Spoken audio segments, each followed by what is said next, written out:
अस्सलाम वालेकुम नाज़रीन, नवां ॾिसी रहियो चार JDO न्यूज़ ऐं मां आहियां वज़ीर उनड़। ख़बर शामिल कयूं था सकण मां त हल्के सकण ते टोड़ीअ जे ॻोठ पुनू जमाली जे ॻोठाणनि सकण साफ़ी चौंक ते इलामती बुख हड़ताल करे एहतिजाजी मुज़ाहिरो कयो।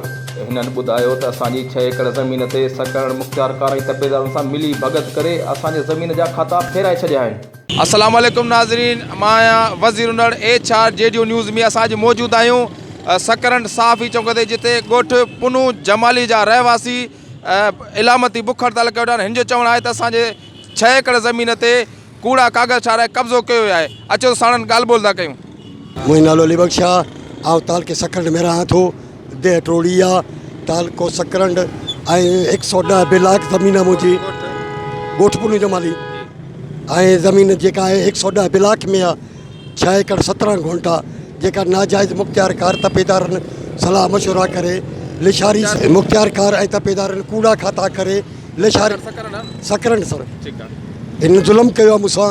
ऐं मूं वटि हिन वक़्त ताईं रजिस्टर दस्तावेज़ आहे ज़मीन ऐं जिन जो नकुल आहे मूं वटि, हर शइ मुंहिंजी रजिस्टर दस्तावेज़ थियल आहे। ऐं ज़मीन मुंहिंजी जो खातो कहिड़े आधार ते फिरियो वियो, मूंसां इंसाफ़ कयो वञे। खातो कंहिंखे ॾिनो अथनि तव्हांजो? मुंहिंजो खातो लिशारी जे खाते खे अथनि। लिशारी नालो छा आहे? लिशारी नालो नबी बख्श ॿार लिशारी। नबी बख्श लिशारी तव्हांजो खातो ट्रांसफ़र करे कंहिंखे ॾिनो आहे? लाशारी जेको आहे, लाशारी ज़मीदार आहे, उहो पंहिंजो ॿार हुनजे पुट जे खाते में करे नबी बख्श जे, ऐं हुन वरी उनजे पुट जे खाते में कई आहे ज़मीन। मूंसां ज़ुल्म कयो वियो आहे ऐं इंसाफ़ ॾिनो वञे मूंखे।